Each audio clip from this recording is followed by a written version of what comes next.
All right, and we are back and live. Paisley Burger betting episode number 18. Jared, it's been a few weeks. We had some bowl games go on. First round of college football playoff is also concluded. Just going to preview the next round, quarterfinals, and some other bowl games, and do a little recap here to kick things off of what we saw in the first round. But Jared, great to be back post Christmas, right before New Year's. Exciting time.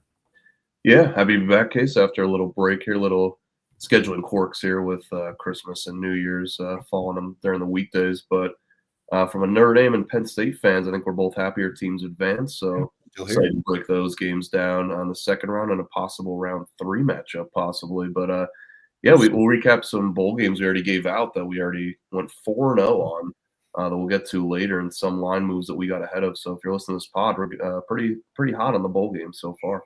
Yeah, we've I think we're 4-0. We'll get to just quickly later in the games we picked so far. And then there was some game, I think the playoff games we didn't do too hot on. I think I was 2-2. That was, I think, on the last pod on the whole slate that we gave out. It was not on the podcast, but afterwards, I think I was like 2-2, and I forget what yours were, one or two in, similar record there. But yeah, the other bowl games very good so far, 4-0. We still have a few picks also that still have to play out here, and then I think we each have 2 or 3 more additional to give out. So yeah, stay tuned for that. But yeah, that being said, I guess just go right into the recap of the first round. Might as well start the first game. Mr. Paisley, you could take the lead on this one, but Notre Dame just really controlling Indiana the whole way. Final score 27-17. Really wasn't even that close. It was pretty much after that first couple of drives. I think there was a couple turnovers early in that game.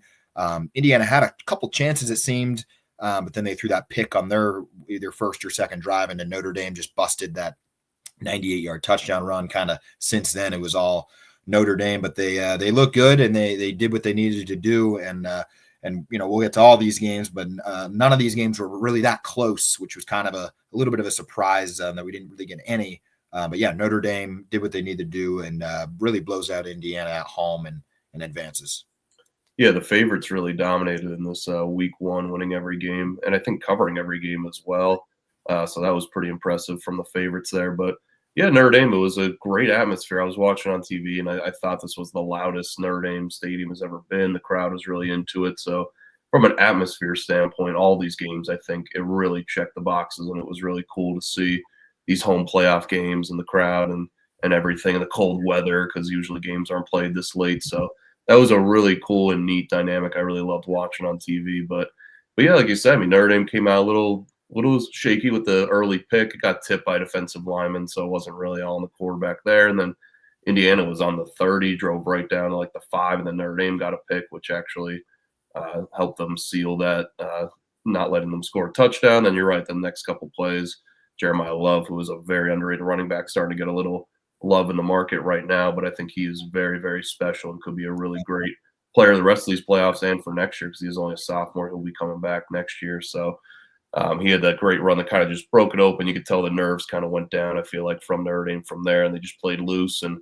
feel like the defense really had a great game plan against Indiana. I think coaching is definitely something you got to keep in mind with some of these games in the first round and now going into the second round, because I think Notre Dame's defensive coordinator is one of the best in the country, and he just had a great game plan to keep Indiana at bay and really kind of hit them where they weren't great at, playing press on the outside, blitzing a lot, getting that quarterback uncomfortable, and really shutting down that run game that Indiana likes to rely on. So that's what I'm going to be interested in looking forward in the Georgia matchup, if Notre Dame could scheme up again and then really shut down that Georgia offense, because their defense looked so good. So if we keep that up, I think Notre Dame could have a chance to win a few more games here. But the offense looked good. They settled for a lot of field goals, which was unlike them. Usually they're a really good running team, so in the red zone, usually they punch those in for touchdowns. So for a couple field goals, the field goal kicker was a little shaky at the end of the year. He came off an injury, so it was nice to see him hit a couple field goals there in the game. But so overall, offense was about average, but I thought the defense really stepped up and got Notre Dame that big win that they needed to advance the second round. Right. And I wouldn't say, too, it would be unordinary for some of the offenses to be a little slower in the weather and the cold. And, we saw in a few of these other games, really with the exception of Ohio State, that, there wasn't a ton of great offense overall being played. There was some, big plays and stuff like that. But I think overall it seemed like it was a more defensive first round kind of overall. Right. But yeah, big win for Notre Dame. They advanced. They needed to do that, and we'll see what happens against Georgia. I think it's like a 1 or 2 point spread. I think Georgia -1 right now, so really a coin flip game and potential collision course, Mr. Paisley, as we said with Penn State and Notre Dame. We said that we know they would either be the favorites or have a good chance to at least meet. If I had to pick, I'd say it won't happen just based off you'd have to go 4-0, and usually you're going to lose 1 of 4 in an upset, based off of the trends. But Notre Dame did what they needed to do. And for Indiana, I mean, still strong season. I don't really think anybody had them there at the beginning of the season. And we knew that they had a potential to win, 8-9 games, but I don't think anybody saw the 11-1 season they had and nearly, make it a deeper run. They definitely, have a lot to be proud of. We'll see if that holds next year. I mean, it's going to be, I think, really tough to run that back. I don't know if Cignetti is going to make the right call long term staying with Indiana, just because I think he's going to learn really quick how maybe difficult it is to continue playing at that level, especially now that they had one solid year. I think next year, like, they have to go to Penn State. I don't think Penn State's now going to look over that game. I think that'll be a bigger game now for them, just based off of what we saw this year. Still good news for them, but we'll see if Indiana can continue the success next year. That'll be probably one of the biggest storylines to watch. Yeah, and I just think every time Indiana stepped up in class, whether it was the Michigan game, Ohio State, and now Notre Dame, they just could not move the ball as well as they did those other games. They were putting up 60, 70 points. So, like you said, I give a lot of credit to them. That was a hell of a first year for Cignetti and them, but came in a little overconfident talking on College Game Day the morning of and everything. I think his comments, you can only say that if you know you have like a number 1 or number 2 team in the country. So it's just a little surprising. He was, I think, getting a little too ahead of himself there. And I think some of these more elite teams that have established programs kind of humbled him a little bit. Yeah, no, I think you're right. Those comments, I wasn't expecting it. I think it was the media overplayed a little bit just because he was in the moment and he was, I think, making, just trying to be a little charismatic, kind of, making some jokes and stuff. So I wasn't offended by any of it, but yeah, certainly I was waiting for him to get humbled there. I figured there would be a chance that would happen, but I mean, good for him. We'll see we'll see next year. I'll have a real opinion on him probably next year. I'll give him 1 more year to see how it goes. Next game, we were there, Mr. Paisley. Also pretty loud crowd. Penn State defeating SMU largely because of the weather, the defense. SMU really just never felt like they had a chance in this game. First, second drive, SMU turning it over. 2 early pick six in this game. SMU was kind of moving the ball at times here and there, but never had any consistency on offense. Penn State also offense was shaky at times as well, I think also largely because of the weather, and that one did not see the offense that we really saw against Oregon. So not really too concerning, but yeah, SMU really never in it. 38-10, I think it was 28-0 at one point. And Penn State advances, solid season for SMU, but kind of what we thought could happen did happen, and SMU just completely outplayed and outmatched. They just were not on the same talent level in this game. And really quickly, I did see a couple like SMU media and some online saying, if this game is in Dallas, completely different game. I don't know if I agree with that. I think Penn State would win this game 9 out of 10 times played. I think it'd be a little bit closer, but I think the weather impacted both teams for sure. And I think Penn State's offense also would be able to perform a lot better in an SMU atmosphere as well. So just wanted to kind of get in front of that, but yeah, either way, I don't think SMU, has anything really be ashamed about this year. Solid year, just like Indiana. Not many people had them here, first year in the ACC, so good for them. But yeah, not really ever in this one, just based off of watching. Yeah, I mean, it all started with that 4th down scramble. He could have got the first down, decided to pass it.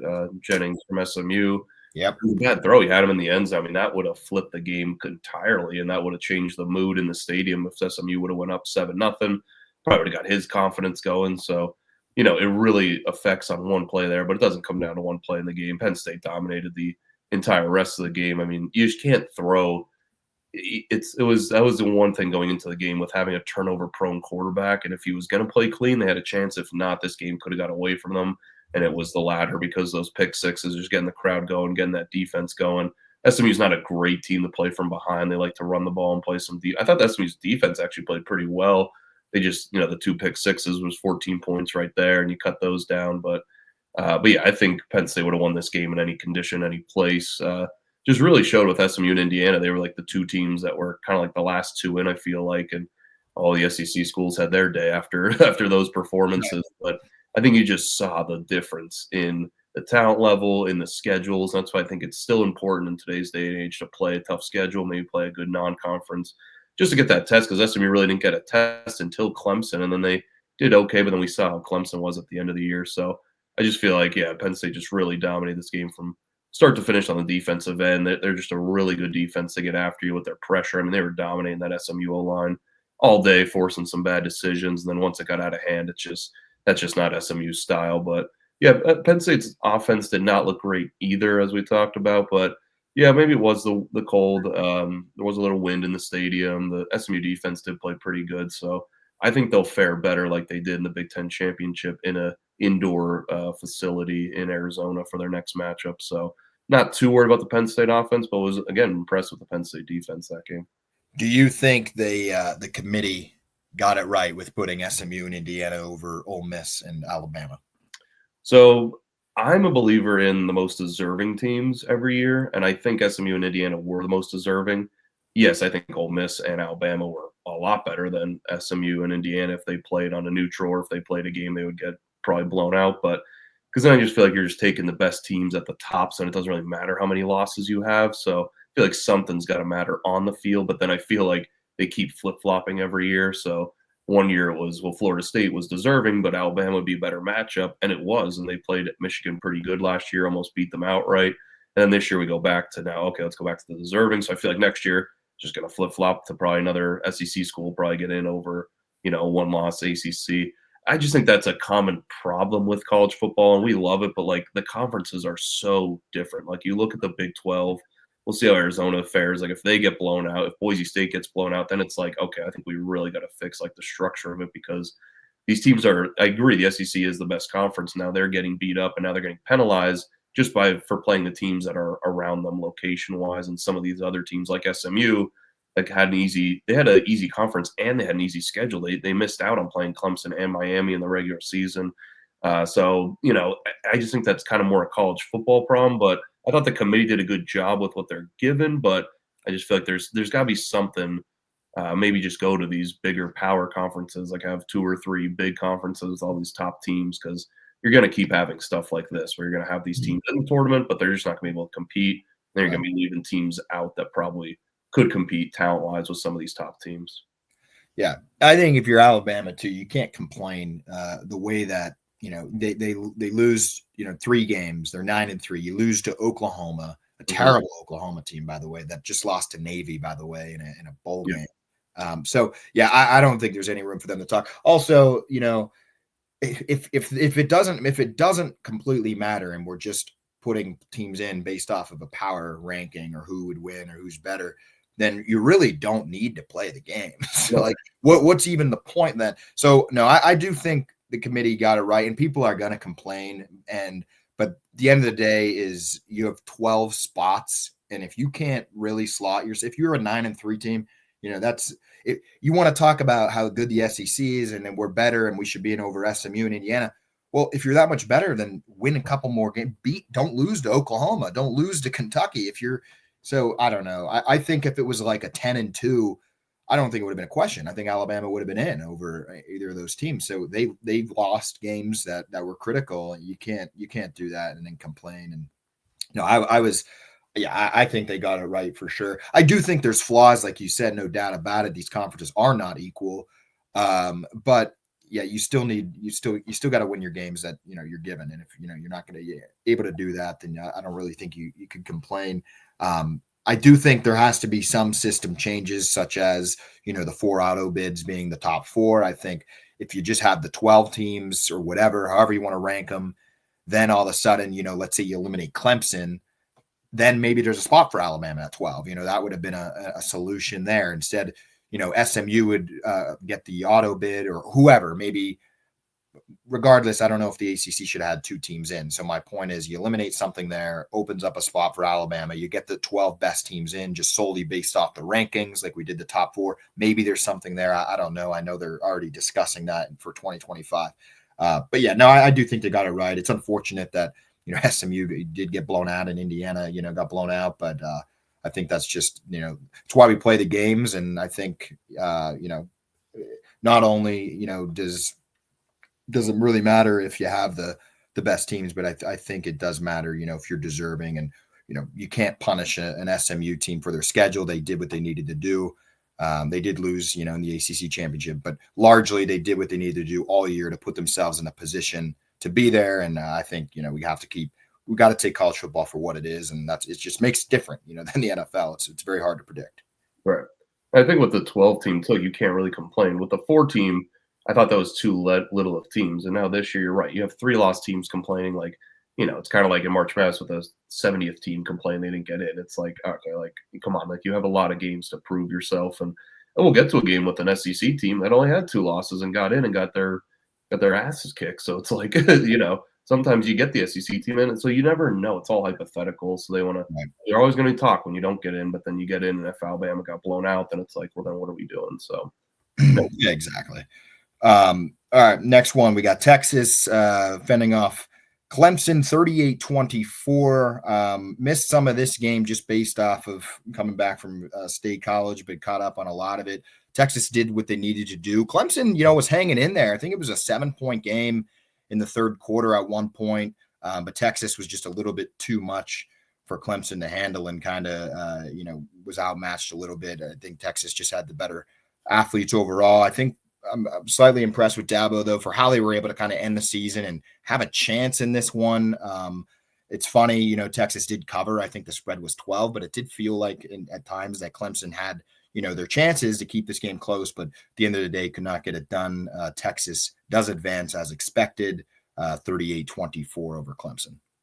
Yeah, I was watching this one on the way back on my phone, and yeah, Clemson really hung closer than I thought. And they really were taking Texas punches. They were moving the ball really well. Clemson's offense, which is something we kind of liked about that Texas team, was their defense, and they were kind of getting picked apart by Clemson. So that's a little troublesome too. But like we said, there's not a lot of great teams, so we're still trying to find a true number one here this late in the season. And you're right. The game, I think it was a 7-point game, and Clemson was on the 1 or 2 yard line with a 3rd and 4th and goal, and didn't get it. And then Texas went all the way down and scored. So definitely a little misleading final there with the 38-24.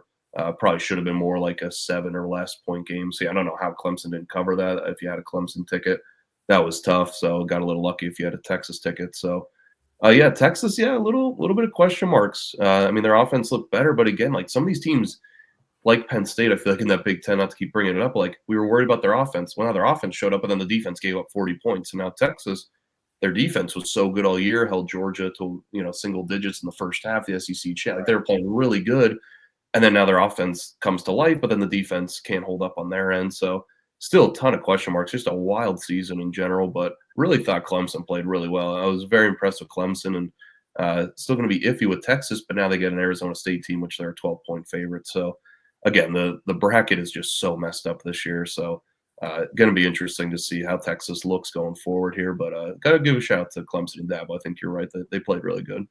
Yeah, from ACC champions defeating them to now they have to take on the Big 12 champions of Arizona State. So going to be something to watch for Texas. We'll see if they could keep going here, but yeah, definitely some cause for concern in my opinion for just how their defense has looked in certain points of the season. And I think it just comes back to the main theme that we just haven't seen that elite team really all season. That's just going to be a shoe-in. I think we saw glimpses of several teams at times, but just no clear-cut number one. So that'll be a good one to watch.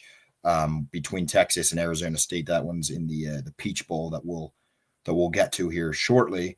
And then the final just playoff game for first round, Ohio State blasting Tennessee 42-17. Never really a game in this one. Got to give credit to the Tennessee fan base for really showing up in Columbus. They did have a big showing, almost not quite half, but nearly half the stadium. I know there was rumors about that happening, and they did. I mean, they really did show up in force. I still don't think it was, it wasn't an overtake or anything. Ohio State had plenty of fans there. It was probably 60 or 65% still at the stadium.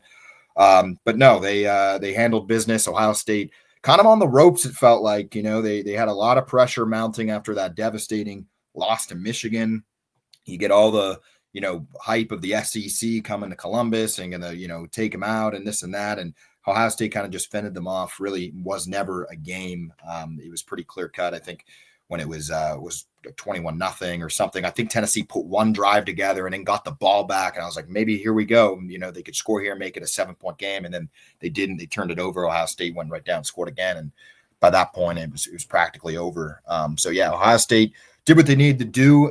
They advanced. Now they have a huge game rematch coming up with Oregon that we'll get to, but they did what they needed to do. And, part of me would have loved to see Ryan Day lose this one. Also, though, I like seeing Tennessee lose. So it was kind of a win-win. Tennessee failing, 2 losses for them, as we said, and then to get blown out in Columbus was not, a bad thing to see. So anyway, Ohio State advancing, did what they needed to do, blowing out SEC team. Yeah, I was completely wrong on this one. I love Tennessee, and I'm trying to love that SEC school that Lane Kiffin and all them were talking about on Twitter the whole couple weeks leading up to it, and then they absolutely lay an egg. Like you said, you never know. I mean, it's still football at the end of the day. You still got to play the game. So, but yeah, I mean, Ohio State, we said it was going to go one or two ways. If they start out good, they could really win this one nicely. If they start out bad, it could get really ugly, and Tennessee could probably upset them. And it was the first, and they really did. They came out great. Got to give credit to the coaching staff. I mean, everybody was clamoring for it. You got to pass the ball more. They have those weapons on the outside. They were trying to force feed in the Michigan game. That's what hurt them, and they did. They came out throwing, had some nice design plays for Jeremiah Smith especially, but Buka was getting involved, and Will Howard looked pretty sharp back there, which we just haven't seen all year. So got to give them a lot of credit for really changing their stripes and what they wanted to do. So I thought it was a good matchup for them if they wanted to do that. I didn't think they personally were going to do that and really stick to that much. And Tennessee just didn't switch their game. I mean, their corners were getting left on islands, and they just kept leaving them out there for the entire game. Like, switch them, go a little zone, or like do something a little different to try and throw them off, or almost force Ohio State to run the ball. So I think they really exposed Tennessee's secondary, which we were calling out all year, but I didn't think they could. So got to give a lot of props to Ohio State. So can they replicate that? I don't know. It's all matchup based, and we'll get into all these games, but don't just think because of one team looks this one way in the first round that they're just going to do exactly that the next round, because every team is different. Every matchup's different. You got to take into account the location, what time they're playing, rest factor, a couple injuries. So I think some of these bettors or some people just look at, all the favorites won and they crushed them. Okay, so and sometimes you do this in the NFL where you take these teams that don't have the bye and you keep betting them the next round, but the teams that have a bye, you kind of like forget about them or like kind of forget like what they've done all year. So just a little caution with Ohio State. I think everybody's going to be betting them. I mean, they opened up as favorites, and now that it's probably going to keep moving up to 3 or over 3, and everyone forgot about Oregon, who's number 1 team. So I'm just fascinated to see where that line goes. But yeah, don't fall in love. I'm still have my doubts. I think Ohio State got to give them all credit for that matchup against Tennessee, but I don't think it's going to be the same thing against Oregon. But we shall see. But yeah, Tennessee really, the only thing they had going for them was the crowd, and they had their shirts off during the warm-up. So I thought that was an automatic win right there, but that did not translate very well. So very disappointing for the SEC and Tennessee. Yeah, really, disappointing for them, and they have a lot of pressure coming into to the quarterfinals. You could potentially lose your last 2 remaining teams. I mean, they could also both advance, but I think there was some, certainly some discussion last year with Michigan winning and the SEC, not having a team in the championship game between with Michigan and Washington. So we'll see if they could continue that, but definitely, a lot more pressure on the SEC as a whole. And yes, big disappointment in Tennessee. I was going back and forth on that game at times. I don't even think I bet it, but I I did see a path where, Ohio State did show up for that game, and they did in a big way. So we'll see if that carries over against their game against Oregon. But yeah, that being said, might as well get right into the next round here of the playoff quarterfinal games. Starts tomorrow night, New Year's Eve. Penn State going to Arizona Fiesta Bowl versus Boise State. Totals 53.5. And I do think the biggest thing, something to watch here, just in the whole round as a whole, is going to be how are these teams playing that are coming off games versus the teams that had those buys. Will it make a difference? Are they going to look better as a whole? Are we going to see, a couple teams struggle, other teams, not struggle, and there'll be no, a type of correlation between that? But this will be our first test. Last time, Penn State was in a facility like this would be, the Big Ten championship game in Lucas Oil. Offense was rolling. Now you go outside, you play SMU in the cold, completely kind of dynamic of the game where Penn State's defense looked real good and the offense was sputtering at times. And then, biggest question we'll see, how will, Boise State face against, a more overall talented, bigger team like Penn State? Will Genty be able to break off on a couple big runs? I think that's inevitable if they want a chance to win this game. I think he's going to have a big day. And I think they're going to try to get to Drew Aller. I mean, that'll be one of the biggest things to see. Boise does a great job sacking quarterbacks. I think they lead or second in the country in doing that. However, a good point to that is oftentimes they have to blitz and they have to send an extra guy or two to do that. I don't think they're near as good with just rushing, 3-4 guys. So they got to blitz. And I think that'll be an early indicator if Penn State's able to get the big play and, Aller's able to get going and they're able to run the ball early and really get their two backs going. I think this could be a blowout game. But if Boise's able to, get Aller and get the pressures working and Penn State's offense is struggling, I do think this could be a potential upset game where Boise could win it or at least cover and make this a fourth quarter game. So it depends. I lean right now Penn State just based off of what I've been seeing. But I don't know. Boise coming off a bye, Fiesta Bowl. It's going to be a early indicator, and I'm not going to be absolutely stunned here if Boise wins. I lean Penn State right now, but I'm just going off of what I think could happen and completely different teams. So we'll see. It'll be a good one. New Year's Eve should take us right into midnight. So similar feel to that Ohio State Georgia game a few years ago where the New Year's Eve, the field goal miss was right at midnight. It was cool to see. Hopefully it doesn't come down to something like that, but it should be a good one at least to kick things off here in the quarterfinal.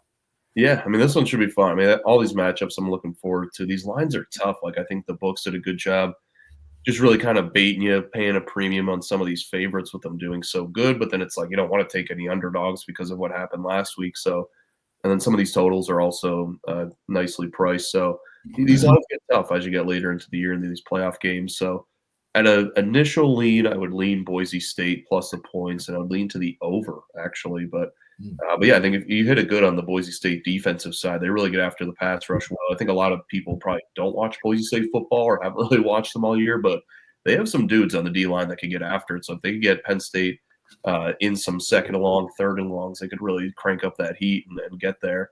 One of the top teams in the nation on the D line there, getting sacked. So my biggest thing for Boise State on the defensive side is can they stop Penn State's ground attack? I feel like SMU did an okay job of it, honestly, but I think if Boise could stop the run, really limit that, maybe crowd the box a little bit. Their corners aren't great on the outside, but Penn State's receivers aren't the best either. They don't really scare anybody. So I think that matchup kind of bodes well to Boise State on the defensive side. But how long could they hold up? You said like they haven't faced an offensive line with this much power and this this type of athletes on Penn State's side. So that's why I lean more to Penn State scoring their points. I would also look at a Penn State team total. I think it was around 28 to 30 points. I think Penn State could probably hit the 30s here, which is why I like the over. And on the other side, I think the Boise State run game with Genty, I think, is going to show up here. I think Penn State has a better run defense than they've had in the past, but I think this Boise State offense is a little bit better than people give him credit for. You watch the quarterback, doesn't really blow you away, but he just makes timely throws on third downs or in the red zone. He usually doesn't turn the ball over. He should be a little more clean than Jennings, which is something that Penn State really feasted off of in that game, in the first game. Like if they didn't have those turnovers, would have been a different story, might have been a little tighter. So I think if Boise will take care of the ball, run the ball a little bit, mix in their play action, because their play action is so deadly, because you think if they're handing off to Genty, those guys crash down. They also have some good receivers on the outside if you look for a group of 5 team. So I think both teams find success offensively here. So I kind of like the over 53. But I kind of like Boise to just kind of keep this close. I think Penn State wins. I'm not calling for an upset, but I just think 11.5 is a little too much. I think this should be closer to a field goal, but I think we'll know early on with some of these games if Boise cannot compete in the first quarter, or if they could stop the run, match that physicality of Penn State, then we could have a close one. But if not, and then I think it could get out of hand, like the spread is indicating. But I'll lean Boise a little bit, but I do like the over a little bit more as my official play for this game. Yeah, I don't hate the over at all. I do think Penn State could score points in this game just based off of the climate and some of the points that we made. And yeah, the biggest question will be, will Boise be able, I think, to just keep up, and how will their offense face against the Penn State defense? Like you said, if they get the running game going, I think all hands on deck, we could have a real game, and that's, I think, going to be the biggest question. How will Genty look? He looked good against Oregon. That was a close game, so there's certainly chances that they could keep this game close. So yeah, we'll see. I think I'm more inclined to take Penn State bigger than I would in Boise very close. I think there's more potential of like a blowout than a Boise like upset type of thing, which is why the 11.5 makes it interesting. So it's kind of right down the middle. But yeah, we'll see. I could be totally wrong here, and Boise could won't be stunned as a Penn State fan if they fail to show up here. So we'll see. Maybe Franklin will finally get his huge top 5 win over Boise State.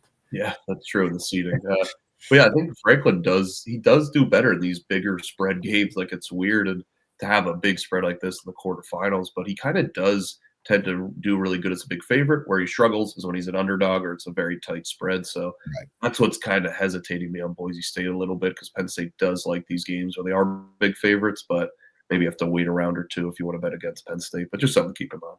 Right. Historically, Franklin, they rarely lose games where they are favored. It doesn't happen often, so we'll see.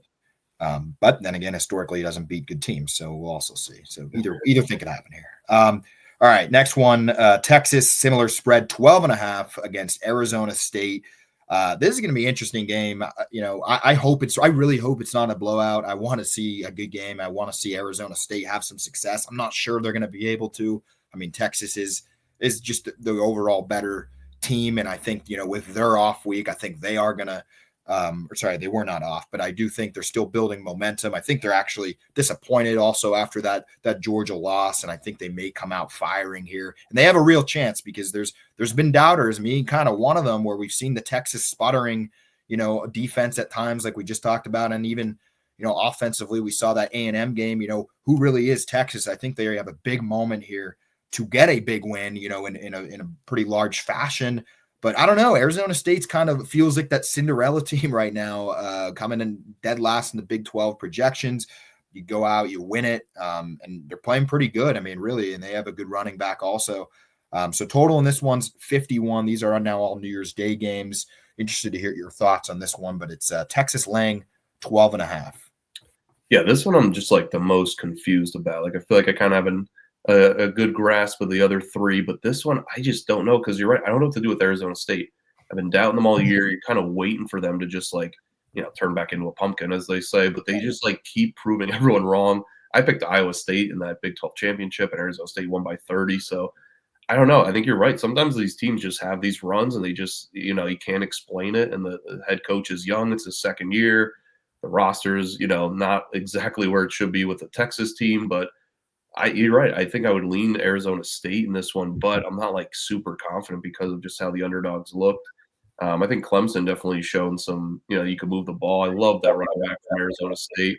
So I really think, if you get him going, I mean, sometimes if you get a really big running back, you don't want to tackle him. That could be like a Derrick Henry type where it just gets really bad and he just keeps wearing on you the entire game. So yeah, I would kind of maybe take Arizona State with the points here just because, but definitely not a huge play. And then on the total, I don't know. I think 51's a good number.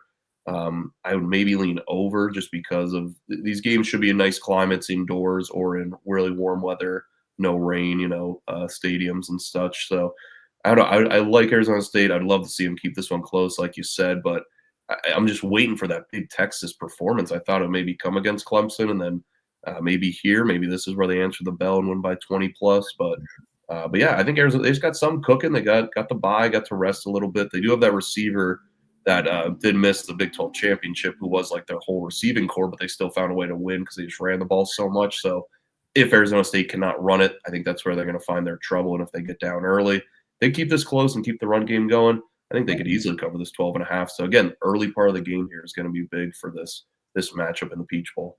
Right. Yeah, I agree with those points. I don't know what to do on the total really either here at this time. But no, I would lean Arizona State, and man, I am going to be rooting for them also. I would love to see the pull off an upset here. I don't think they can, but I do think. Well, I don't want to say that I don't think they can, but I do think Texas just potential has been so high that we are waiting for that blowout game, like you said. But it would be cool to see Arizona State win this game. I think we need some sort of shake up here in college football, just based off of those first round blowouts. Kind of, I just feel like there's some pressure mounting where we need something to break through. And I may come back to bite myself on that with Boise State because if they win that, I think that would be a pretty big upset for them. So, but no, I would love to see it here. We'll see. I do lean Arizona State, like I said, just because I'm still waiting for that big Texas performance, and it may come here. And I think they're primed to do it here at some point. But from what I see, is the last 15 weeks, 12.5 in this situation. I don't know. I think Arizona State has a shot to cover. Yeah, and sometimes with betting, like we look at all these numbers and matchups, sometimes it is just some unforeseen stuff. Like, oh, they're just having a good run, and that's it. They're just having a magical run. That definitely does happen in sports. So, love to see it continue with Arizona State. And then two other quarterfinal games here, much closer spreads, practically pick'ems on both end. Ohio State a little bit more of a favorite though. 2.5 right now against Oregon. Totals 55.5. This one's in the Rose Bowl, a little bit of a traditional Rose Bowl here, an ex Pac-12 team going against Ohio State. So going to be a cool, I think, atmosphere. I'm glad it ended up like it did. Rematch game. We all remember how that first game ended back in September or October, whatever it was. I think it was mid-October. I know most people are on Ohio State, and we saw what they did against Tennessee. I'm sticking with Oregon. I really am. I think they're going to win. I think I know it's hard to beat teams twice, but I think that's kind of impacting the spread a little bit. I just think Oregon's offense is really good, and I know I'm partly saying that because I saw what they did against the Penn State defense. Practically every drive, but it's really been all year. I mean, when you look at it, they've been putting up pretty good big points, and I think they're also starting to peak, also playing the best kind of football. We saw they got off to the slow start in September, and there was a lot of criticism, but they got the big win over Ohio State. They haven't lost, and I just don't think it's going to happen here. I think Ohio State's going to give them a fight. I don't think this is going to get out of hand or anything. I think it's going to be a really close game, and Ohio State, I think, is highly motivated, especially how the last few weeks have now gone since that Michigan loss. So don't get me wrong. I do think this will be an entertaining game. I'm excited for it, but I think I'm going to dabble on the Oregon money line here. And I think I'm hoping it does get to like Ohio State -3 or something, because I'd be more than happy putting, a unit or two on Oregon. But yeah, we'll see. We'll see if we see the same sort of Oregon offense that we have seen. We'll see if Ohio State's defense, though, finally steps up like they were supposed to be, the number one defense all year. So, we'll see. And also Ohio State has a big chance, I think, on offense. I think that's where they could shine and try to expose the Oregon defense a little bit, similar to Penn State was able to do, and other teams have been able to do on Oregon at times. But no, I'm going to go. I'm swimming away from the tide here. Give me Oregon. I think they could win this game. Yeah, I actually 100% agree with you, Case. I'm on Oregon. I like Oregon this game. Kind of waiting for a 3, waiting to see if more Ohio State money comes into the market here. And yeah, I'll probably take a little piece on the money line as well. But it's funny how the Rose Bowl, maybe a little conspiracy theory, but how they got the best game, maybe a championship matchup in the second round with how the seeding worked out. But just something for other people to think about. But I think this game's going to be awesome. It's going to be really cool. Rose Bowl setting, like you said, 5 p.m. on January 1st. Can't beat it. But I think, like you said, this is a whole different matchup than Tennessee, and I think Oregon matches up really well against Ohio State. They have a really good pass defense. Their receivers on the outside on offense are super fast and lightning quick. And you saw in that first matchup, just the chunk plays. I think we were both on Ohio State in that first matchup, and I was just so surprised with all the chunk plays Oregon was getting 20, 30 yards at a time down the field. And I think they could do that again. Like, why not?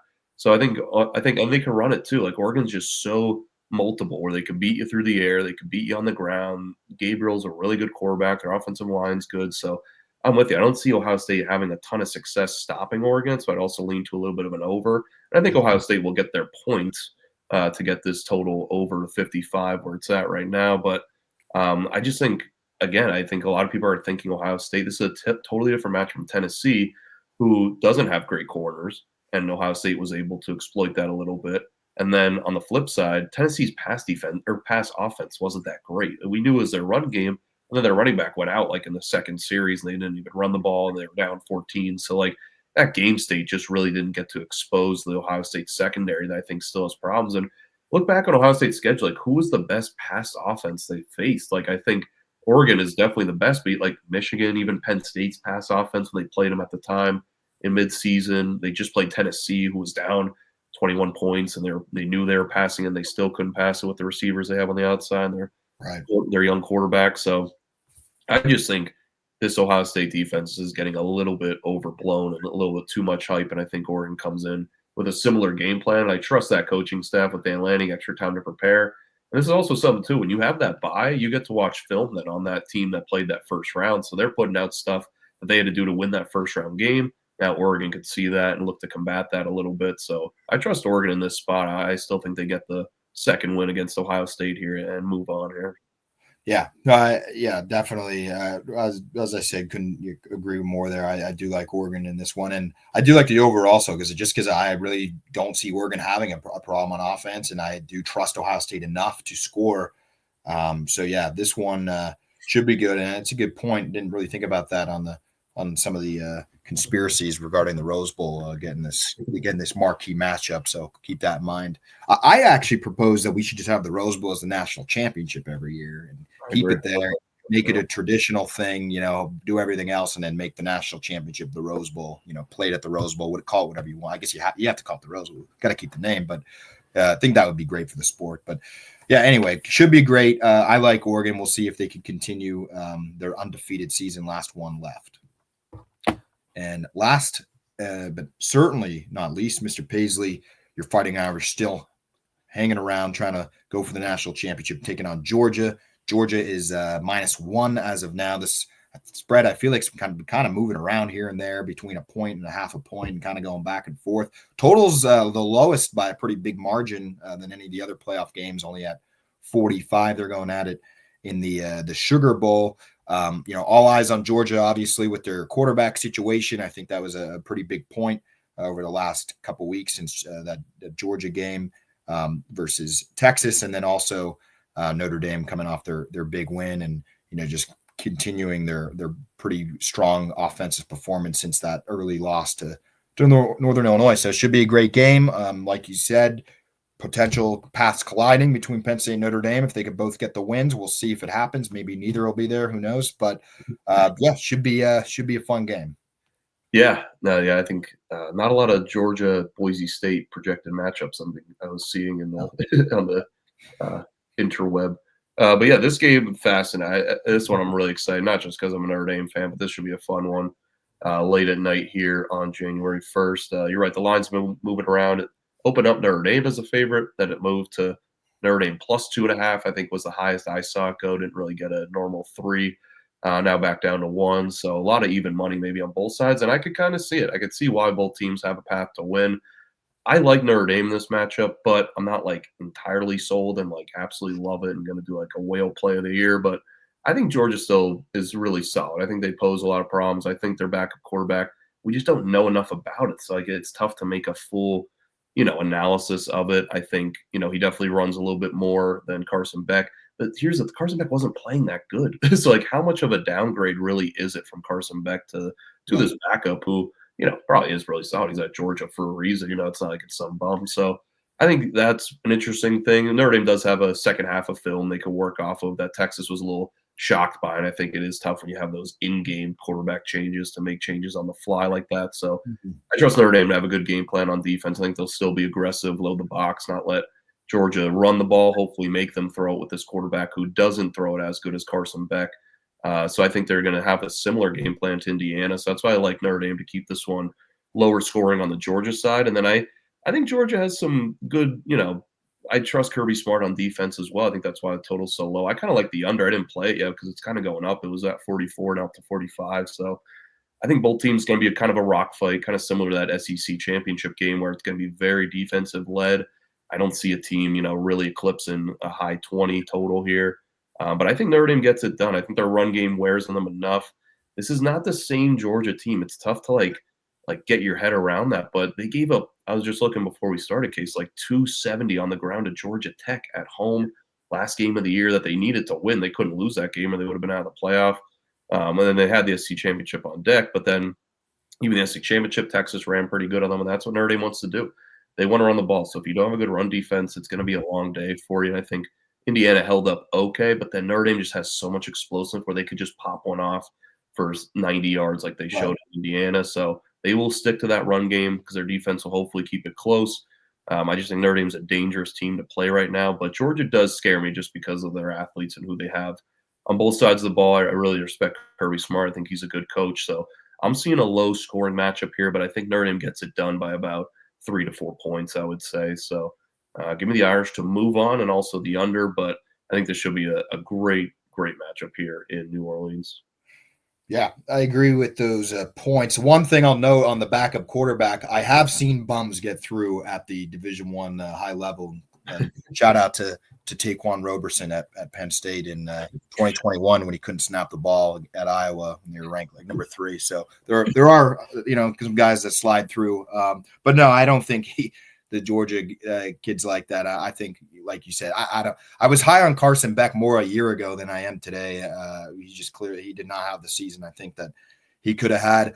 I agree. I think it's going to be low scoring. I mean, just Georgia's defense, it's still the Georgia defense. They have guys all over the field there. And, I think that'll be the matchup to watch, the Notre Dame offense versus that Georgia defense. I think that'll kind of be the marquee decider in this game. Is Notre Dame able to, just get enough points to win this game? And I think the Georgia offense is kind of just hoping to play average. I mean, obviously they want to score, but, they understand that, they could potentially win this game with a huge performance from their defense as long as they could, score, I don't know, like 17, 24 points, somewhere in that range and try to, keep Notre Dame from scoring. I think that's kind of the Georgia's, path to win this one. But no, right now I do lean Notre Dame also. I just don't know enough about, the Georgia backup quarterback and just their offense as a whole, how they're going to be able to score. And there are times, and really the deciding factor for me is just that Georgia Tech game that Georgia played not too many weeks ago in a rivalry game. I mean, they lose that game, they're probably out of the playoff. I mean, here they are, they get the win, they hang on, they go to the SEC championship, they win. That's a huge turnaround where if they lose to Georgia Tech, I think they're still in the SEC title for how it shook up. But then you lose that game, they'd have 3-4 losses. They could have easily been left out for an SMU also, or an Alabama and Ole Miss, any of those teams. So yeah.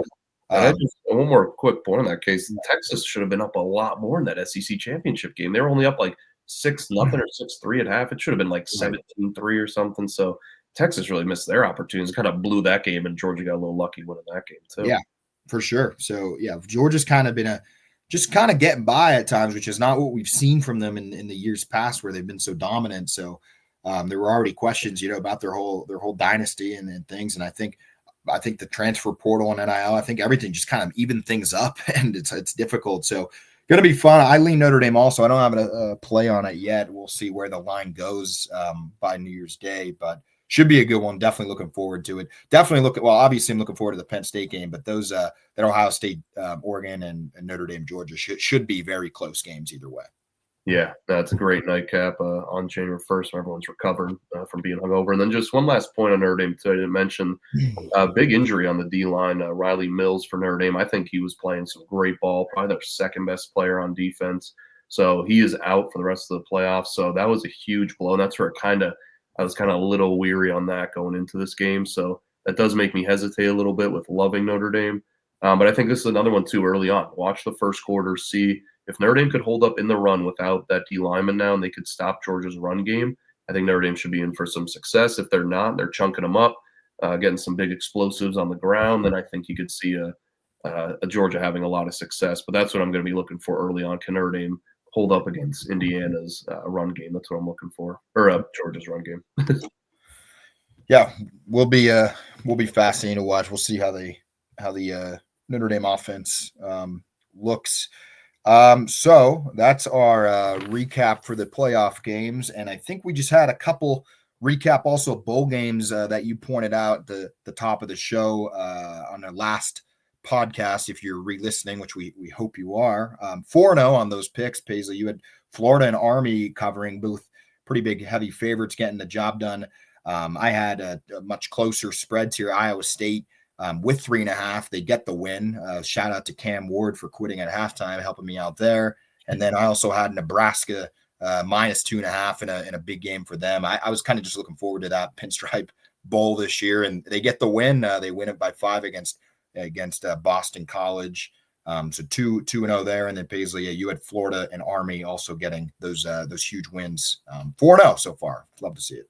Yeah, if you watch that Nebraska game too, the weather was perfect for the Pinstripe Bowl. It was a little rainy. The field was chunked up. It looked like brown on the field. I mean, couldn't get anything better for a game in the Bronx there. And then yeah, Army actually got flipped to another game, but it was around the same spread, and they still blew out Louisiana Tech. So yeah, I went a little more on the favorite side with some of these teams. I thought that could really lay the hammer down, and you took some nice closer spreads. But that Iowa State one was a nice pick, case in the Pop-Tarts Bowl. If you saw any of the extracurriculars with the Pop-Tarts Bowl, that was so funny. So I got to give a shout out to the Pop-Tarts Bowl and the marketing team there. But yeah, bowl season has been pretty good so far. So hopefully we'll keep this going. And then we had 2 or 3 other picks that we mentioned, but didn't get to play yet.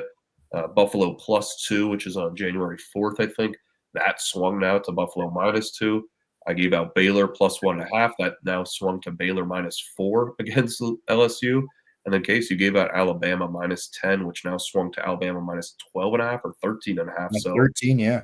Yeah, so if you got them at the right time and you're listening to this podcast, you got some closing line values, I'd like to call it. So usually that's a good indicator that you're ahead of the market and that you should be profiting long-term over that. It might not work every time, but that's a good formula to have. So podcast is pretty important nowadays, Case, giving out some winners and giving out some good CLV in the back end.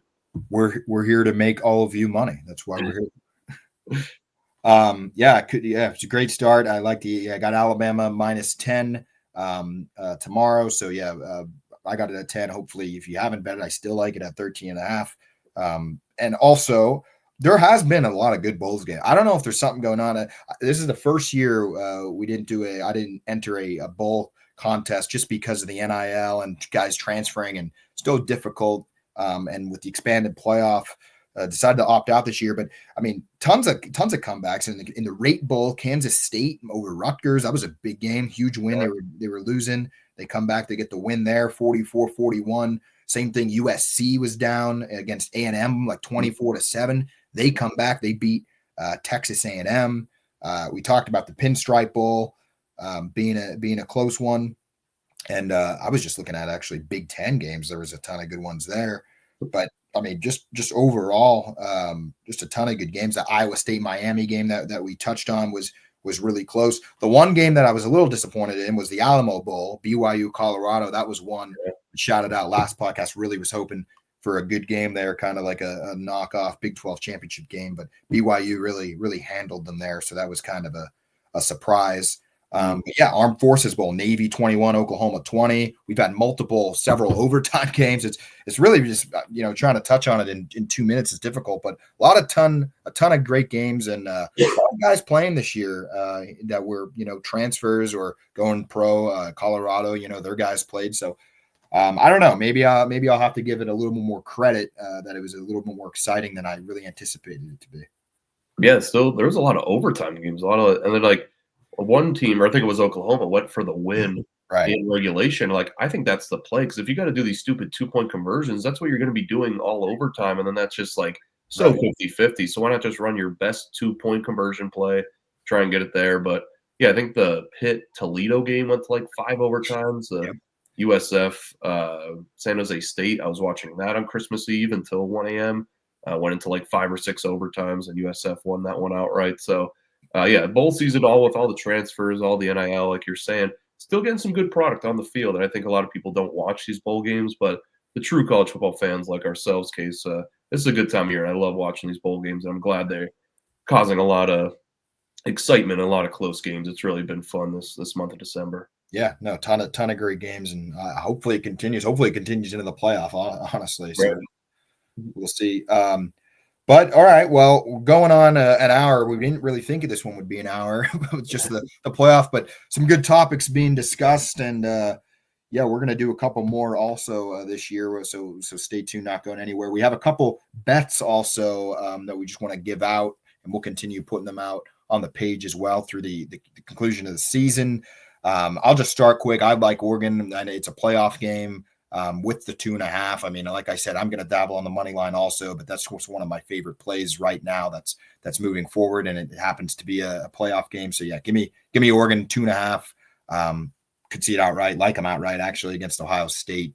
That's one of my might be a lock for me. Honestly, I really do like Oregon. Like it. I'm also with you too. Stamp of approval there. I'll shift to some bowl games. Only have a couple left, so it was a little hard to pick some of these, but still that I've got in the portfolio. But I got North Texas, Texas State under 61. I got this at 65. It's now down to 61. Just a ton of opt-outs on both offenses here for North Texas and Texas State. Both starting quarterbacks will not be playing. So I think in a regular season game, these two are really good offensive teams, but I think you got to look at it through a different lens here.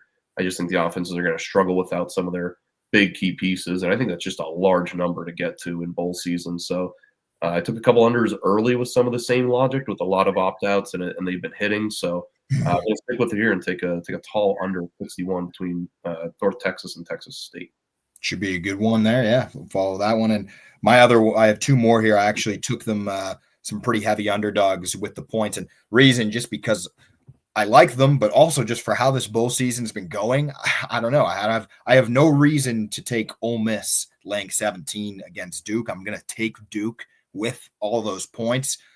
This might come back to haunt me if Ole Miss, shows up. And I think if this game's in September or October, I don't know. I think I'd probably go Ole Miss, but just for how crazy it's been, and I don't know, Ole Miss is kind of also in some uncertainty, some guys not playing, and they're kind of focused on the next year. Whereas Duke, I think, very successful, quiet season, 9-3.